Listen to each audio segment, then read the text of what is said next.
Welcome to Nexus List. In today's video we will be showing you our top picks of romantic comedy movies for date night. We hope you find a movie you can enjoy with your loved ones. Let's get started. Number 15, Love and Other Drugs. 1996. Jamie dallies with the manager's wife and loses his job selling electronics. He takes his smile to Pfizer, becoming a drug rep in Pittsburgh. While trying to convince an internist to prescribe Zoloft instead of Prozac, Jamie meets Maggie, whose wit and energetic sex without attachment match his feckless charm. Early onset Parkinson's adds to her mistrust of attachments. Jamie starts to fall for her about the time Viagra hits the market and makes him a sales superstar. When he becomes her knight errant in quest of a cure, she makes it clear that pity, entangling alliances, and being defined by her disease are off the table. Can't she just have fun? Number 14, 500 Days of Summer. After it looks as if she's left his life for good this time, Tom Hansen reflects back on the just over 1 year that he knew Summer Finn. For Tom, it was love at first sight. When she walked into the greeting card company where he worked, she was a new administrative assistant. Soon, Tom knew that Summer was the woman with whom he wanted to spend the rest of his life. Although Summer did not believe in relationships or boyfriends, in her assertion, real life will always ultimately get in the way, Tom and Summer became more than just friends. Through the trials and tribulations of Tom and Summer's so-called relationship, Tom could always count on the advice of his two best friends, Mackenzie and Paul. However, it is Tom's adolescent sister, Rachel, who is his voice of reason. After all is said and done, Tom is the one who ultimately has to make the choice to listen or not. Number 13, Mr. and Mrs. Smith. John and Jane Smith are a married couple, both living unexciting lives and attending marriage therapy, as their passion has cooled since they got married. But what they don't know about each other is that they are both professional assassins working for two rival agencies. John's latest assignment is to eliminate Benjamin Tank Dance, but it all becomes complicated when Jane is also assigned to eliminate the same target. Learning that they are both assassins and failing to eliminate Dance, John and Jane's separate employers decide that they try to take each other out. John kill Jane, Jane kill John. Engaged in a deadly game, John and Jane try to take each other out and learns more about each other as they try to finish the job and eliminate Dance. Number 12, One Day. Adapted from author David Nichols' critically acclaimed novel of the same name, director Lone Scherfig's One Day stars Anne Hathaway as a principled working-class girl who forges a unique bond with a wealthy jet-setter that spans 2 decades. July 15, 1988. Emma is about to enter the real world. An idealist from humble upbringings, she dreams of making the world a better place for everyone. On the night of her graduation, Emma meets Dexter, a wealthy flirt without a care in the world. Dexter is also graduating, though unlike Emma he looks forward to a future of comfort and privilege. By checking back with Emma and Dexter every July 15th for the next 20 years, we experience the happiness, hardships, and heartache as they strive to live out their dreams and find meaning in a world that's constantly changing. Number 11, The Holiday. In London, Iris Simpkins writes a wedding column in a newspaper and nurtures an unrequited love for her colleague Jasper Bloom. Near Christmas, she is informed that Jasper is engaged to marry another colleague, and her life turns upside down. In Los Angeles, the movie trailer's maker Amanda Woods has just split with her unfaithful boyfriend Ethan and wants to forget him. Through house exchange website, Amanda impulsively swaps her mansion for Iris's cottage in Surrey for the holidays.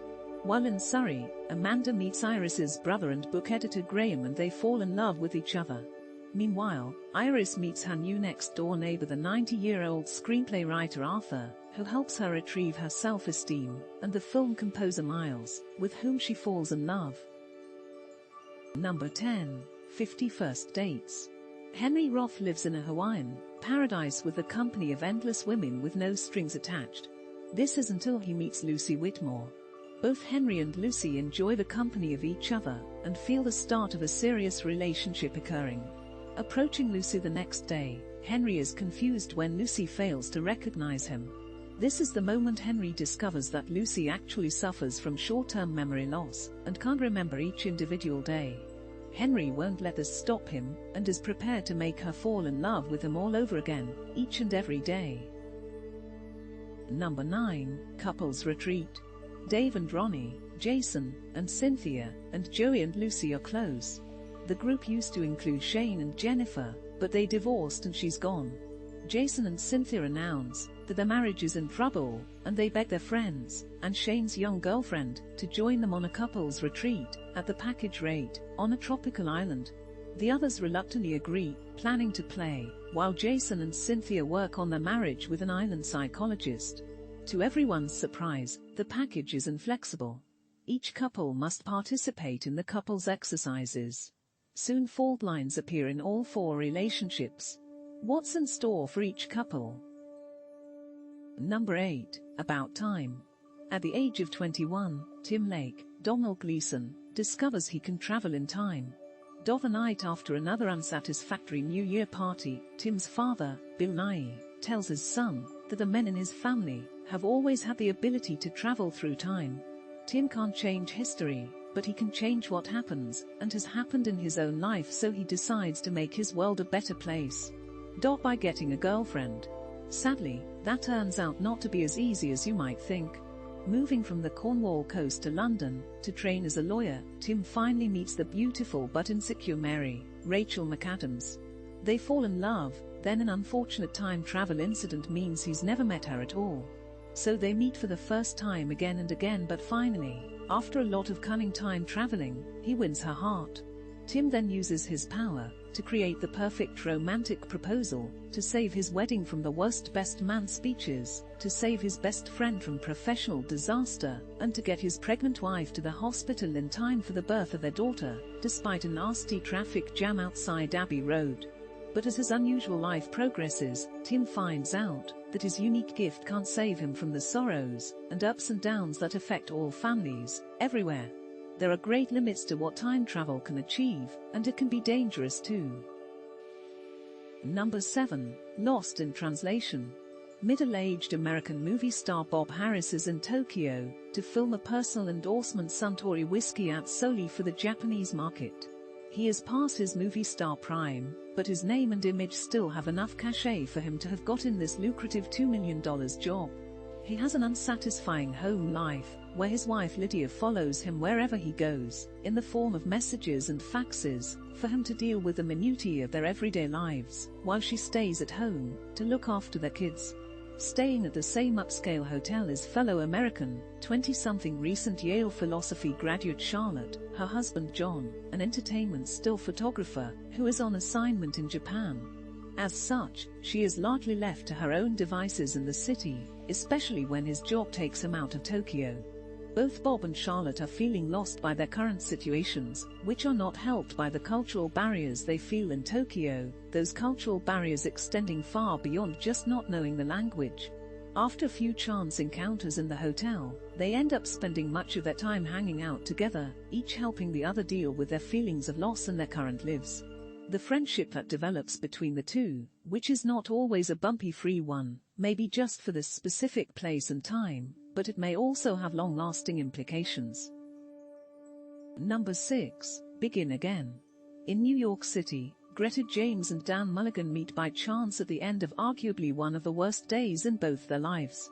Native Brit Greta, primarily a songwriter who sings on the side, only came to New York to support her musical collaborator and boyfriend Dave Cole, who is on the brink of pop music stardom as one of the songs he wrote and performed was featured on a movie soundtrack, he getting a record deal in the process. They broke up earlier in the day on Greta discovering that he has been having an affair with one of the executives at the record label. Middle-aged Dan has long been divorced from Miriam, his wife of 18 years, they now barely on speaking terms. He has just had another strained encounter with their 14-year-old daughter, Violet, in whose life he has largely been absent since the split in his destructive behavior, which includes self-medicating with alcohol to cope. Not having signed anyone in 7 years, he is fired by his partner Saul from the independent record label, Distressed Records, that he founded. All his items in combination, including having no money, result in Dan being on the brink of suicide. Greta and Dan meet when he hears her sing at a bar. Her friend, Steve, the bar act that evening, who was able to convince reluctant her to sing a song she wrote. While no one else in the bar seemed really to pay attention to her performance, Dan could visualize the potential in her and the song in a produced setting. Eventually being upfront with her that he has no money and is no longer officially with Distressed, he is still able to convince her to take a chance on him and herself in a musical collaboration. Without the resources, they will have to get others to buy into their vision, it ending up being an ode to New York City of sorts.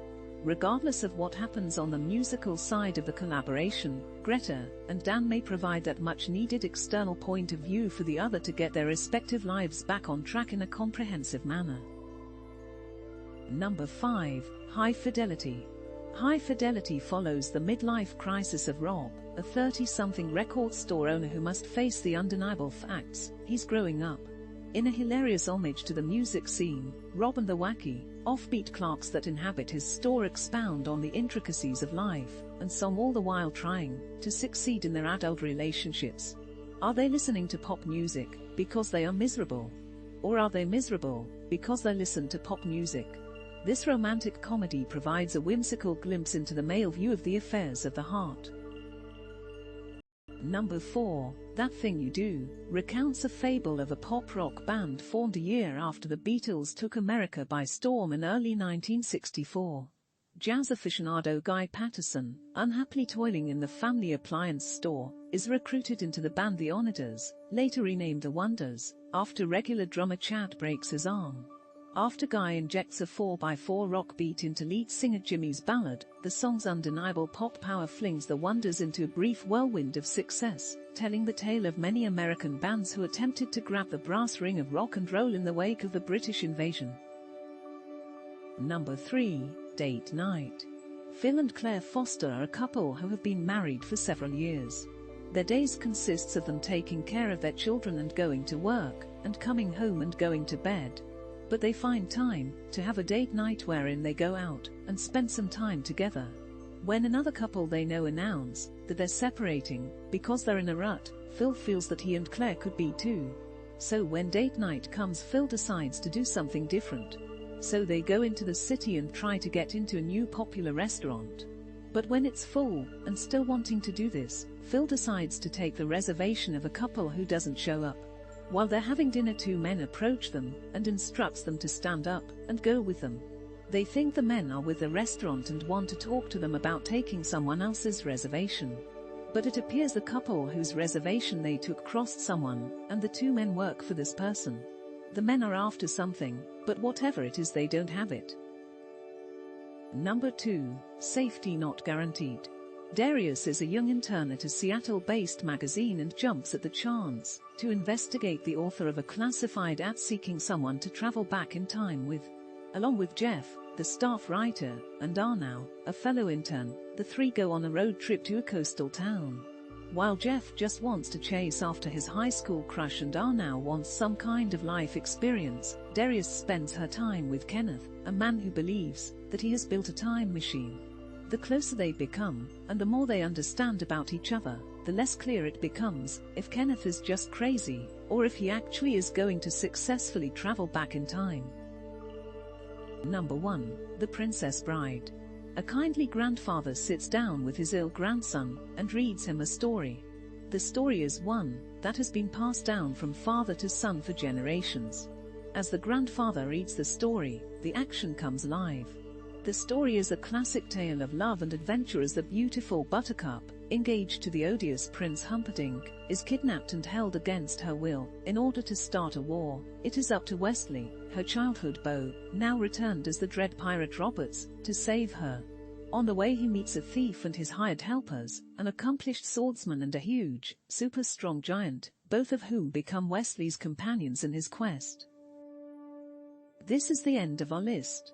Did you find a movie that sounds interesting? What is your favorite romantic comedy movie? Let us know in the comments below. See you next time in the Nexus.